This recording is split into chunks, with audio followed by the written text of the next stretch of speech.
भरतपुर गांव के शेट्टी परिवार की कहानी है, जिसमें हरिवंश शेट्टी अपनी पत्नी और 3 बेटियों के साथ रहता है।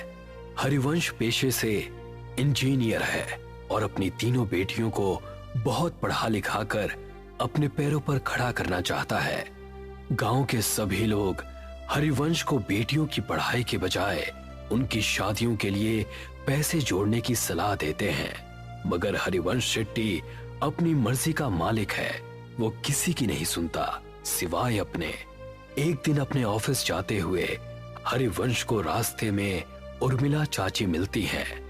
बेटा, मैंने तुम्हें मना किया था ना बेटियों को इतना पढ़ाने से, मगर मैंने सुना है तू उन्हें विदेश भेजने की तैयारी कर रहा है। हाँ चाची, आजकल के बच्चे पढ़े लिखे होते हैं और सब अपने पैरों पर खड़े होते हैं। मैं भी अपनी बेटियों को बहुत पढ़ाना लिखाना चाहता हूँ। एक बार अपने पैरों पर खड़ी हो जाएं, उसके बाद शादी की सोचेंगे। मगर बेटा, उनकी शादी। ओफो चाची, अभी वो तीनों बहुत छोटी हैं। तुम उनकी चिंता मत करो, मैं हूँ ना, मैं सब संभाल लूंगा। इतना कहकर हरिवंश अपने ऑफिस के लिए निकल जाता है। उसके ऑफिस पहुंचते ही उसे खबर मिलती है कि गांव में भूकंप आया है और सब बर्बाद हो गया है। हरिवंश वापस घर पहुंचता है और देखता है कि उसका पूरा गांव बर्बाद हो गया है। अरे ये सब क्या हो गया? मैं तो लुट गया, बर्बाद हो गया। अब कैसे सब हो पाएगा? मेरी बेटियां कैसे विदेश जाएंगी और आगे की पढ़ाई करेंगी? अजी, नुकसान तो पूरे गांव का हुआ है, मगर भगवान की कृपा है कि हम में से किसी को कुछ नहीं हुआ। सभी लोग जल्दी से जल्दी गांव को खाली कर दो। सरकार ने कहा है यहाँ अभी और बड़े भूकंप आने वाले हैं। देखते ही देखते पूरा गांव नदी पार करने के लिए इकट्ठा हो जाता है। सभी नदी के किनारे खड़े जिट्टी का इंतजार करते हैं। वहीं हरिवंश शेट्टी का परिवार भी अपने नंबर का इंतजार करता है। हरिवंश किसी सोच में डूबा है, तभी उसके कंधे पर कोई हाथ रखता है। हरिवंश पलट कर देखता है तो वो डर जाता है। खून से लथपथ एक आदमी उससे कहता है, बहुत लंबा इंतजार करवाया है तूने, आखिरकार तू हमारी पकड़ में आ ही गया। हरिवंश उस आदमी को देखकर डर जाता है। वो आसपास देखता है, सभी लोग नॉर्मल हैं। ऐसा लगता है जैसे हरिवंश के अलावा किसी और को वो आदमी नजर ही नहीं आ रहा। कौन हो तुम और मेरा इंतजार क्यों कर रहे थे? आत्मा कुछ कहती कि तभी हरिवंश की सबसे छोटी बेटी उससे कहती है, पापा, हम कब से यहाँ इंतजार कर रहे हैं। सबका नंबर आ रहा है, मगर हमारा बोट में नंबर ही नहीं आ रहा। अब तो मुझे बहुत जोर से भूख भी लग रही है। क्या दिन देखने पड़ रहे हैं ना इंजीनियर। जब अपनों के साथ कुछ बुरा होता है ना, तो हमें कहीं चैन नहीं मिलता। सही कहा ना मैंने? मगर तुम हो कौन और मुझसे क्या चाहते हो? तभी हरिवंश की नजर नदी के बीचों बीच चल रही नाव पर पड़ती है, जहां से बहुत चीखों की आवाजें आ रही हैं। नाव नदी के बीच हिचकोले खाने लगती है। तभी हरिवंश की नजर नदी में कुछ आत्माओं पर पड़ती है, जो जेट्टी से कुछ लोगों को पानी में गिराने की कोशिश कर रहे हैं। जो आदमी नदी में गिरता जाता है, वो आत्माएं एक एक करके उनका गला मरोड़ती, तो कोई आत्मा किसी का खून पीती है।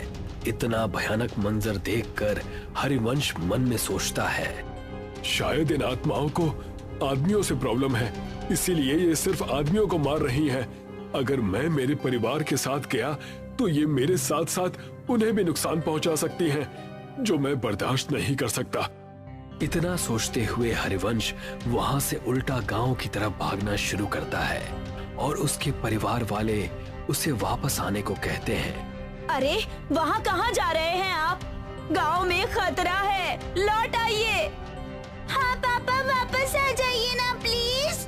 वहाँ मत जाइए ना पापा, वापस आ जाइए ना। मगर हरिवंश किसी की नहीं सुनता और गांव के अंदर भाग जाता है। वो जैसे ही गांव में जाता है, वो देखता है वहां कोई नहीं है, एकदम सन्नाटा छाया हुआ है। हरिवंश अपने उजड़े हुए गांव को चारों तरफ से देखता है। तभी उसे एक आत्मा उसकी ओर दौड़ती हुई नजर आती है। हरिवंश अपनी जान बचाकर वहां से भागता है। भागते भागते थक जाने के बाद हरिवंश एक सरकारी स्कूल की बिल्डिंग के बाहर बैठ जाता है। वहां भी उसे सब उजड़ा हुआ दिखता है। तभी दो छोटे बच्चों की आत्मा हरिवंश के पास आती है और उससे कहती है, अंकल, हम तो मासूम से बच्चे थे ना, आपने हमें क्यों मार दिया? अब आपका नंबर है। मैं इन बच्चों को क्यों मारूंगा भला? मैं खुद बेटियों का बाप हूँ। हे भगवान, ये सब क्या हो रहा है मेरे साथ? वहाँ मेरा परिवार भी अकेला है। मुझे लगता है इन सबको कोई गलतफहमी हो रही है। हरिवंश ऐसा मन में सोच रहा होता है कि तभी एक भयानक औरत की आत्मा वहां आ जाती है और हरिवंश से कहती है, जब अपने परिवार से इतना प्यार करते हो तो दूसरों के बारे में कभी क्यों नहीं सोचते? अब तुम मरोगे और बहुत बुरी मौत मरोगे। हरिवंश ये सब देखता है और फिर इधर उधर भागने लगता है। वो भागते भागते वापस नदी के किनारे आ जाता है, मगर इस बार वो देखता है कि वो जहां खड़ा है वहां कोई भी नहीं है। तभी वो देखता है एक और चिट्ठी नदी के अंदर जा रही है, जिस पर कुछ आत्माएं हमला करती हैं। हरिवंश को ये पहले समझ में नहीं आता। तभी वो देखता है कि गांव की तरफ से दौड़ती हुई आत्माएं हरिवंश के पास आ रही हैं। अब मेरा बच पाना मुश्किल है भगवान, मेरे परिवार का ध्यान रखना। तभी सामने से आती हुई आत्माएं उस पर जैसे हमला करती हैं। हरिवंश का पांव टकराता है और वो गिरते गिरते बचता है। वो अपनी नजर घुमाता है तो वो देखता है कि नदी पर एक पुल बना हुआ है। ऐसा कैसे हो सकता है? अभी तो यहाँ कुछ भी नहीं था, ये पुल कहाँ से आ गया? हरिवंश को लगता है कि शायद इस मुश्किल घड़ी में उसे कुछ समझ में नहीं आ रहा है। ये पुल पहले से ही यहाँ होगा, मगर उसने नोटिस नहीं किया। हरिवंश बिना कुछ सोचे समझे उस पुल पर चढ़ जाता है और वहां से दूसरी तरफ भागना शुरू करता है। भागते भागते वो ब्रिज के सेंटर में आ जाता है और यहाँ पहुंचते ही उसकी नजर नदी की दूसरी तरफ पड़ती है, जहां उसका परिवार उसे बुला रहा है। हाँ सुधा, मैं आ रहा हूँ। हाँ बेटा, मैं बस अभी आया। हरिवंश जैसे ही कुछ कदम पुल की दूसरी तरफ दौड़ता है, उन दो बच्चों की आत्माएं उसके सामने आकर खड़ी हो जाती हैं। वो उन्हें देखकर डर जाता है और पलट कर देखता है। वो देखता है बहुत सारी डरावनी आत्माएं उसे घूर रही हैं। नहीं, अब मेरा बच पाना मुश्किल है। मुझे तो मेरा कसूर भी नहीं पता है। पता नहीं ये सब मेरे पीछे क्यों पड़ गए हैं। तभी उनमें से एक आदमी की आत्मा हरिवंश को कहती है, मैं इसे छोड़ूंगा नहीं। इसकी वजह से मुझसे मेरा परिवार छिन गया। इस आदमी का जिंदा रहना बहुत खतरनाक है। अगर आज हमने इसे छोड़ दिया तो ना जाने ये कितने और लोगों को मौत के घाट उतार देगा। मुझे छोड़ दो। आप सबको कोई गलतफहमी हुई है। मैंने किसी का कुछ नहीं बिगाड़ा। तभी एक दूसरी आत्मा हरिवंश के पास आती है और कहती है, हरिवंश, तुम्हें याद है जब सरकार की तरफ से तुम्हें सरकारी स्कूल बनाने का ठेका नहीं मिल रहा था तो तुमने पैसे देकर वो टेंडर अपने नाम पर ले लिया था। तुम वो 5 साल पुराने टेंडर की बात कर रहे हो?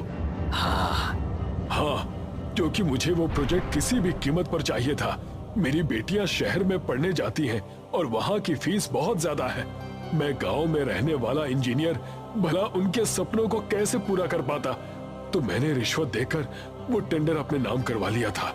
मगर किसी को इस बात से क्या प्रॉब्लम हो सकती है?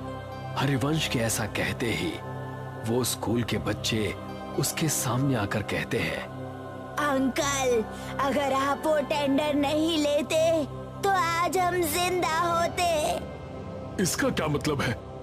इसका सिंपल सा मतलब है अंकल कि आपने बच्चों के भविष्य का ध्यान रखा, मगर गांव में रहने वाले गरीब परिवार के बच्चों का ध्यान नहीं रखा।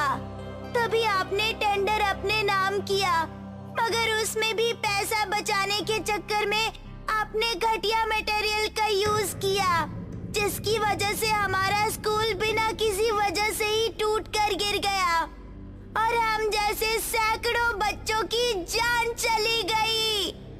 ये सुनकर हरिवंश का मुंह खुला का खुला रह जाता है।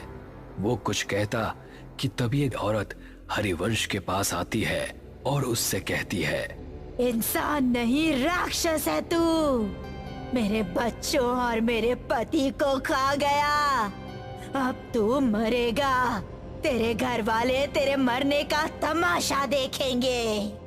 उन आत्माओं की भीड़ में से 2 आदमियों की आत्माएं निकलती हैं और हरिवंश को हवा में उल्टा लटका देती हैं। उल्टा लटका हरिवंश उनसे कहता है, मेरी गलती माफी लायक तो नहीं है, मगर फिर भी मैं आप सबसे हाथ जोड़कर माफी मांगता हूँ कि मेरी भूल को माफ कर दो। तभी आत्माओं की शक्ति से उल्टा लटका हरिवंश गोल गोल चक्री के जैसे घूमने लगता है। तूने कोई भूल नहीं की इंजीनियर, तूने तो सब सोच समझ कर किया है और जो तूने किया है ना, उसे पाप कहते हैं। पाप की माफी नहीं होती, उसकी सजा होती है, जो अब तुझे हम देंगे। नहीं नहीं, मैंने कुछ भी जानबूझकर नहीं किया, प्लीज मुझे माफ कर दो, प्लीज जाने दो। हाँ हाँ, आज तुझे इस दुनिया से भेजने ही तो आए हैं। तू शायद भूल रहा है इंजीनियर, तूने गांव का सिर्फ वो स्कूल ही नहीं बल्कि म्यूनिसिपल का हॉस्पिटल भी बनाया था। गांव में ऐसे कई छोटे बड़े प्रोजेक्ट हैं जो तूने पूरे किए थे। और हाँ, आज जो ये तू इस ब्रिज में झूल रहा है, ये भी तो तूने ही बनाया था। तुझे अंदाजा भी है कि तेरे बनाए गए सभी प्रोजेक्ट्स का एक जैसा ही हाल हुआ है, तो तू एक दो नहीं बल्कि हजारों मौतों का अकेला जिम्मेदार है।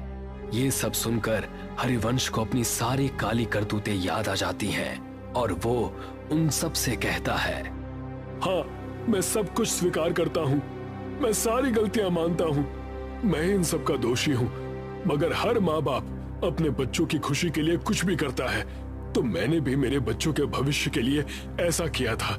हालांकि मैं अब ये बात मानता हूँ कि मैंने जो भी किया वो सब गलत था। हरिवंश की माफी से किसी को कोई फर्क नहीं पड़ता और देखते ही देखते वो आत्माएं वहां से एक एक करके गायब होने लगती हैं। हरिवंश को समझ में नहीं आता कि ये सब क्या हुआ।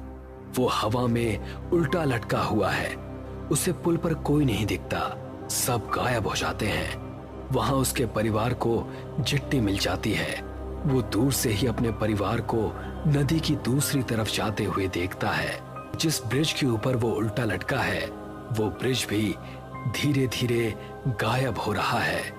हरिवंश जैसे ही खुद को खुले आसमान के नीचे नदी के बीचों बीच उल्टा लटका हुआ देखता है, वो देखता है कि उसके आसपास उसी की तरफ बाकी की आत्माएं भी उल्टी लटकी हैं। वो उन्हें देखकर डर जाता है। तू और तेरा साथ देने वाले सभी लोग अब इस दुनिया में नहीं हैं और आगे भी जब जब तुझ जैसे लोग ऐसा काम करेंगे, हम उन्हें सजा देने आते रहेंगे। इतना कहकर वो सारी आत्माएं हरिवंश पर झपट्टा मारती हैं